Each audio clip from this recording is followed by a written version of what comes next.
өзүнө биринчи ыраа көрүш керек, анан кийин башкаларга ошол нерсени кылганда аялдын өзүнүн баалуулугу жогорулайт дегенди уккам да. Ошол канчалык деңгээлде чындыгы бар? Мындай да, биздин айымдарыбыз ойлойт. Мен биринчи жолдошума кылышым керек, ой мен ушу жолдошума жардам беришим керек, мен балдарым кылышым керек деп айтат да. Анан ал түн уйкусун бөлөт мисалычы. Бир жерде иштейт, мен күйөөмө жардам беришим керек деп бир 7-8 саат иштейт, үйгө келгенден кийин нан жабат, кир жууйт, кийимдерди үтүктөйт. Ал оюнда жакшы ойлоп атат, мен жолдошума жардам берип атам, жакшы аялмын мына депчи. Балдарына дагы убакыт бөлүп атат бир жагынан, ал өзүн унутуп калган да. Бирок ошол аял ойлонуш керек. Эгерде ал үй бүлөсүн толук бактылуу болушун кааласа, ал биринчиден өзүн караш керек. Неге дегенде ошол аял ошентип уйкусу канбай жүрөт. Неге дегенде аял табиятынан бул назик жан. Анан бир аз уйкусу канбай баштайт, жолдошунан эркелөө, ушундай жагымдуу сөздөрдү укпай баштайт. Балдарынан дагы өзүнө сый мамиле көрбөй калат. Анан ал эме кылып баштайт, ойлонуп баштайт да, эмнеге ушундай деп бактысыз болуп баштайт ошол нерседен. Ал ойлойт анан, мен мына оюмда жакшылык эле кылайын деп атам да, өзүм бүт жолдошума бердим, бүт ушу балдарыма бердим, мен эмне алдым? Мен ушул эмне алдым? Силер мени карыттыңар, менин убактымды алдыңар дейт да. Эгерде ошол аял ошол балдарына көп бергиси келсе, жолдошуна көп бергиси келсе, алар бийикте болушун кааласа, алар толук болушун кааласа, ал биринчи өзүн коюш керек да. Себеби дегенде, ал өзү болсо, балдары дагы болот, ошондой эле жолдошу дагы болот. Уктап, жакшы уйкусун кандырса, мисалы да, өзүнө убакыт бөлсө, оор иштерди жасабаса, ага жардам берген жолдошу болсо, ал эч нерседен кыжаалат болбосо, аялды мындай жакшы шарт аны гүлдөтөт да. Биз мисалы бир сулуулукту бир нерсе менен өлчөй албайбыз. Бирок биз билебиз, кайсы аял мындай өзүн карап, бир жакшы жашоодо жашаган бир сонун бактылуу экенин биз көрөбүз да. Бирок аялды эмне бактылуу кылат? Аны камкордук, аны жакшы шарт, аны гүлдөй кылып ачылат да, баягы кара кыздын агынан эмес, багынан дегендей. Ал эми канчалык аял кыйналган сайын, ал кайра кыйналып кете берет, чүнчүп кете берет, жүдөп кете берет да. Ал эми кыйынчылык, мисалы, эркекти кайра өстүрөт. Эркек канчалык көчөдө жүргөн сайын, канчалык көп иштеген сайын, анын тарамыштары түйүлөт, тартылат, ошончолук анын башы кыйын иштеп баштайт. Анын эркектик энергиясы жогорулайт. А биз өзүбүздү дагы ошол эркектердей өлчөп алганбыз да. Бирок биз түшүнүшүбүз керек, бул кир жууган машина башка эле функцияны аткарат да. А микроволновка бул башка эле функцияны аткарат. Экөө бири-бирине атаңдашпайт мисалы. Туурабы, экөө эки башка функцияны аткарат. Бирок техника деген бир эмеге кирет да, ушундай жалпы нерсеге. Биз дагы ошондой Кудайым жараткан адамдарбыз, бирок биздин миссиябыз, биздин жасаган ишибиз такыр башка да, эркектен башка. Анын өзүнүн иши такыр башка. Ошол үчүн эгерде аялдар жакшы болгусу келсе, эгерде ушул балдарын өтө жакшы көрсө, күйөөсүн өтө жакшы көрүп, алардын өсүшүн кааласа, ал биринчиден өзүн биринчи орунга коюшу керек да. Бирок бул деген бир эгоисттик деген эмес да. Эгоисттик бул башка. Ал кайра мындай өзүнө басы жок да, мындай өзүнүн ичинде бир кандайдыр бир өзүнүн кем сезүү бар дагы. Ал бардык жерден атайлап бир нерселерди таап, бир өзүнүн бир кандайдыр бир бийик экенин, бир өзгөчө экенин, мисалы бир жерде деле олтуруп ушундай окшош эле шарт болуп калса дагы ошол жерден бир нерсе таап чыгат мисалычы. Бул деген ошол эгоисттик да. Эгоисттик ал деген башка нерсе.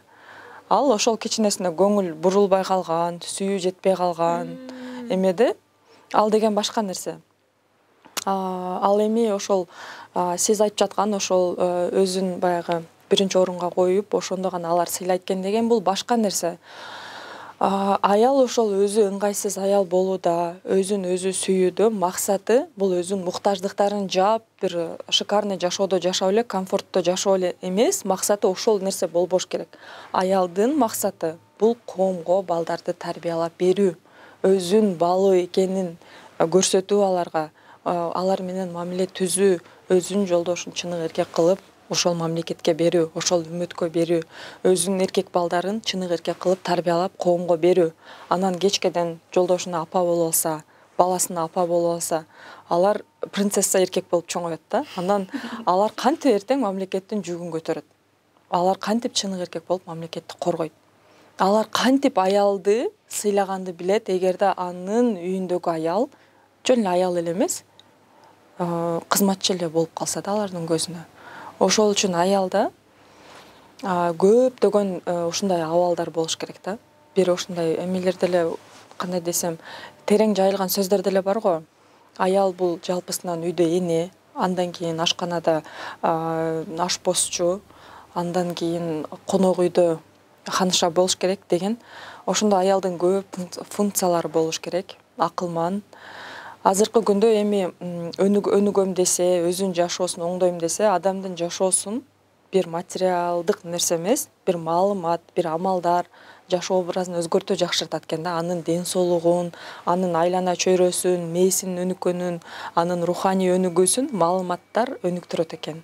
Бир нерсе эмес. Азыркы күндө бизде маалыматтар өтө көп. Сиз жана айтып атпайсызбы? Айым ушундай балдарды тарбиялап, күйөөсүн сыртка чыгарып туруш керек депчи. Бирок азыркы учурда бизде аялдарыбыз эркектей эле болуп калды да, анткени ошондой иштешет. Өзүнө көңүл бурган аялдар азайып атат. Действительно убактысы болбой калат да өзүн караганга. Анан алар кээде көпчүлүк эле айымдар бар, жетишпеген жашоодо жашап, өздөрү ошо күйөөсү менен аракет кылып атышат.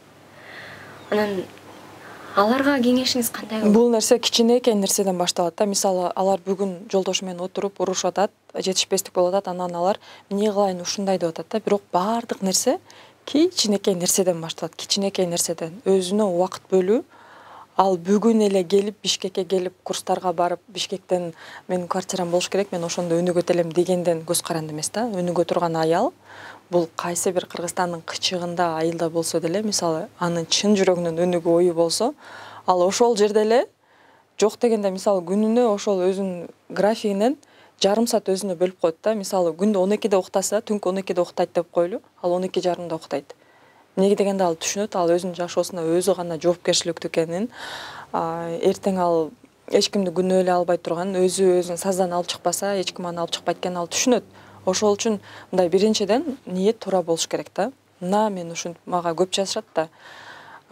Сиздин курсуңузду берсеңиз, мен ушинтип эме болуп кетет элем, ушундай депчи. Мен айтам, жок, биринчиден сиз постторду окуп көрүңүз, бекер эфирлерди көрүңүз. Ошол нерсе сизге жагып атабы? Биринчи ошол ал жакта айтылган нерселерди жасаңыз, жашооңузга алып кириңиз. Жөн эле маалыматты алып эле, угуп эле койгон башка. Ошол нерсени жашоого алып кирген даярданыш керек. Эмне үчүн мен посттор жазам да, мисалы, эмне үчүн жазам, дайыма күндө ушундай стористер чыгарам. Себеби дегенде, мен ал аял жөн эле бүгүн эч нерседен маалыматы жок эле, анан келип эле курска окуп калышын мен каалабайм. Эмнеге дегенде, ал аялга ошол нерсени сиңирүү кыйын болот да. Дароо эле ошол нерсе менен жашап кетүүчү. Ал биринчиден аларды көрүш керек, өнүгөм, ушу жашоомду оңдойм дегенде, күндө китеп окуп баштасын. Күндө бир орусча же англисче сөз жаттап баштасын. Мисалы, орусча окуганда дагы орусчадан маалыматтар көбүрөөк болуп баштайт, кыргызчадан караганда. Ал эми англис тилин